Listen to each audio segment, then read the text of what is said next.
All right, guys, so let's do a little bit of math. So we've talked about solutions, we've talked about solubility, dissociation, things like that. And there are two main ways we can make solutions, okay? We can either make by diluting or we make it by adding a solid to a solution. And so whether you've done Kool-Aid or you've done McDonald's sweet tea and diluted because it's too sweet, you've made some sort of solution before. So remember, we've talked about concentration. There are different units of concentration, but by definition, concentration is the measure of the amount of a solute per total volume. There are a lot of different units for concentration. One is moles per liter, which is expressed by big M, that's molarity. And this is typically what we're going to use in this class. Again, depending on your major, depending on your field, you'll see different concentration units, but essentially quantity of something divided by the volume. Okay, so whether it's in grams per milliliter, milligrams, whatever it is, essentially a unit of concentration is amount of stuff divided by the volume of stuff. Okay, and so here's a question. Calculate the number of moles contained in a volume of this solution. Okay, so we're trying to figure out the number of moles. We're given volume, we're given molarity.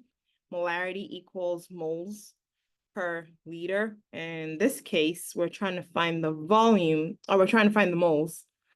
And so moles would be molarity multiplied by liters, volume, which would be 13.50 milliliters times 0.980 molar. This is not okay though, because molarity by definition is moles per liter. So I have to always convert my volume in milliliters to liters. And so 13.50 milliliters in 1,000 milliliters, I have 1 liter, 0.01350 liters.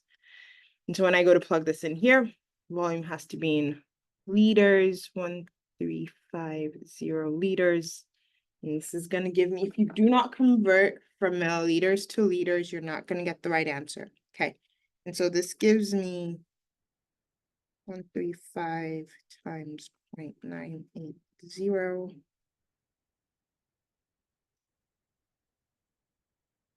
0.01323 moles. Please check my math because, sometimes it can be sketchy. Okay, so that's how you use this molarity equation. So like I said, two different ways to make a solution. You can make it from a solid, be like, oh, I need 10 grams of this thing in 250 milliliters. I can make it that way. I could also dilute.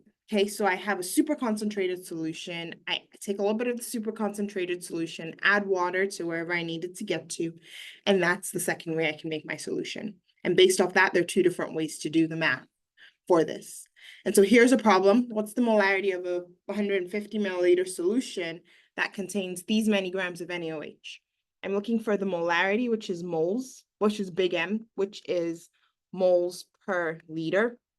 I know what the volume is. I can convert this to liters, and I can convert this to moles. Okay, so the first thing you want to do is convert to moles. Take the 10 grams, convert to moles.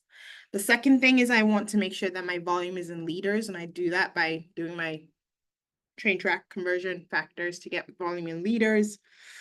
And then you plug it into your molarity formula. So big M equals moles per liter, which gives you the molarity of that solution. Okay, so that's the one way that I can make a solution.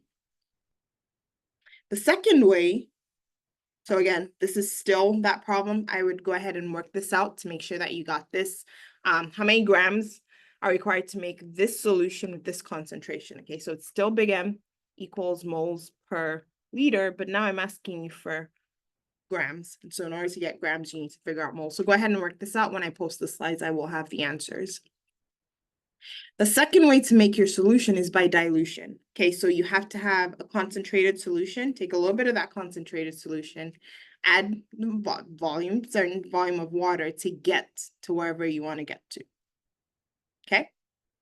Every time you change your volume, the molarity is going to change. Think about it. I start with a super concentrated thing of sweet tea. If I change my volume, so if I take a little bit of the concentration of the super sweet tea and I add some water, it's not going to be as sweet because the molarity or the concentration is changing. This is the equation that we use. Big M equals moles per volume, which means this is happening. So as my volume is changing, my molarity is changing, but the number of moles is staying consistent. Okay.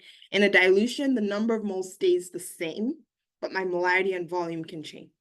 And so because of this, I have this equation, M1V1 equals M2V2. So the molarity and the volume of the initial concentration or the initial solution is equal to the molarity and the concentration or the volume, molarity and volume of the other one. Okay, so you are responsible for this equation. This is the equation for dilutions.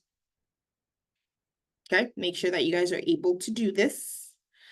In a dilution, will the moles of solute change? That's a question for you. I will ask this question in class as well. The answer is no. The moles are going to stay the same, okay?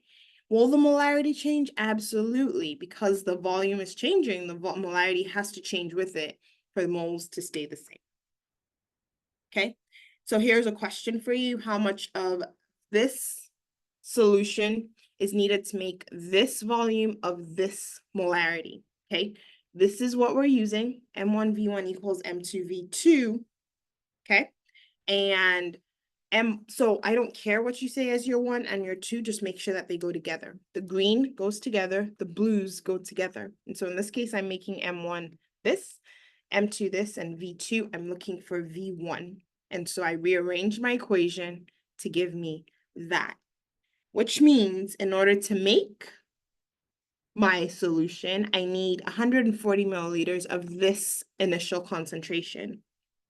And take that and then add, because I'm trying to make a 350 milliliter solution, I'm going to take 140 milliliters of that and then add whatever the difference is to get to 350. So it'd be 190. Okay, that's how I would make a solution using dilution. Here's another problem. Go ahead and work this out. When I post the slides, I will have this posted. Okay, here are other problems. Again, I will work this out and have it posted for you guys to kind of think through as we go through that. Okay, yay.